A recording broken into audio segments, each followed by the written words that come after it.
Hey guys, so in this episode of You're Not in Control of Your Mind, I want to talk to you about Tulipmania.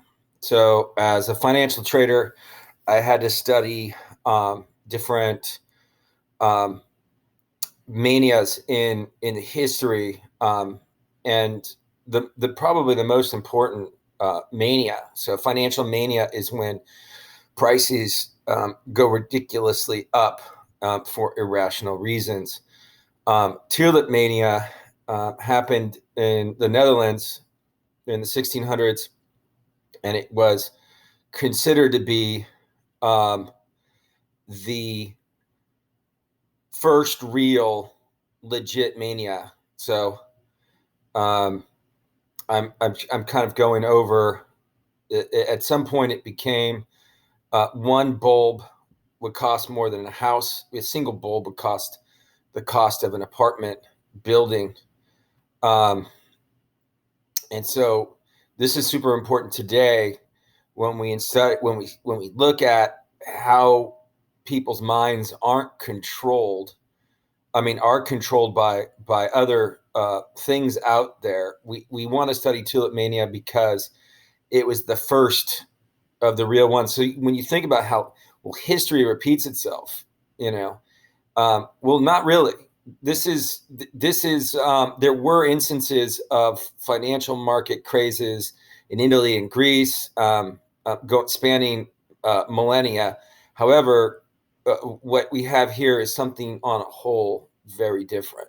It's massively bigger than what it was before, and so the question is what caused it, so that when we see this in the future, we know uh, we know how to handle it, and we know how to properly um, control this, either from a governmental standpoint or from a financial standpoint, not to get um, not to be a part of this crowd. So the question I'm having for you guys today is, what caused this? Okay, because it's super important as we sort of for this moment in time, what caused this. So pause your computer if you want to Google the crap out of this and try to see if you come up with a solution, and then I'm going to tell you the reason why it occurred. So go ahead, pause. Okay, so I'm going to tell you what happened, um, and based upon the research that I did and for the exams that I was studying for, the reason was uh, the Netherlands had the first printing press that was free. Um, the Netherlands was the first really free society, and if you go to the Netherlands, people talk about a freeness. It's not necessarily as has a free thematic as before, but it was this combination of free middle class and a free printing press that created this positive feedback loop. So, and this is really important to George Soros's theory on reflexivity. So George Soros is a famous trader. He's probably the most famous financial trader, and he's also known for currency trading, and a lot of other controversial things. But what I want to talk to you about is his theory on reflexivity, which is that markets swing from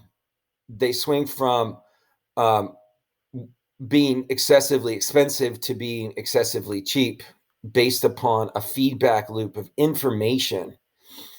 In this case, what happened with Tulipmania was you had Dutch people that would come home from work and they would get the newspaper, and what they would see was the prices of tulips were going higher. And what they would see was they wanted to be a part of that. And so there was this interrelation between free communications, okay, this feedback loop that was generating. And you might want to say that this is sort of contrived. It's part of this, there were these people up top, this conspiracy. There was the them that was controlling it. And I want you for a moment to think about that last post I had on socionomics, which basically states the theory that the them is the crowd, and it's not. There really isn't. Is there really a Soros out there that's creating these situations of massive, um, desperation and mania? Are there? Short selling was banned here. I don't think that was a significant piece in what we've seen in centuries since. Is these patterns continue to occur, and they more seem to be a pattern of um, social mood. Okay, so that's a whole nother subject. But the point here is that Tulipmania happened because of mass media. Tulipmania happened because of the advent and the inability to clearly to take in mass media news, and to digest it in a rational way. And so since then, what's happened with mass media is it's developed more into interchangeable printing press parts.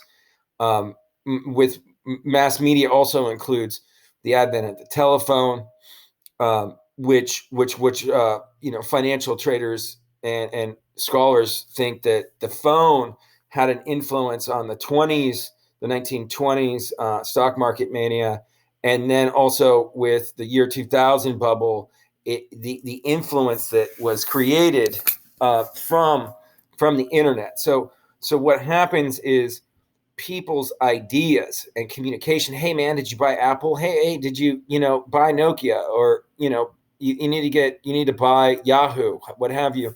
That there's the freedom of communication, and the ability to spread ideas exacerbates financial mania and hysteria and madness of crowds. So what you have today is, with the advent of Facebook and social media and Twitter, what you have today is a very, very more potent, extreme permutation of uh, of communication, where scholars would look at the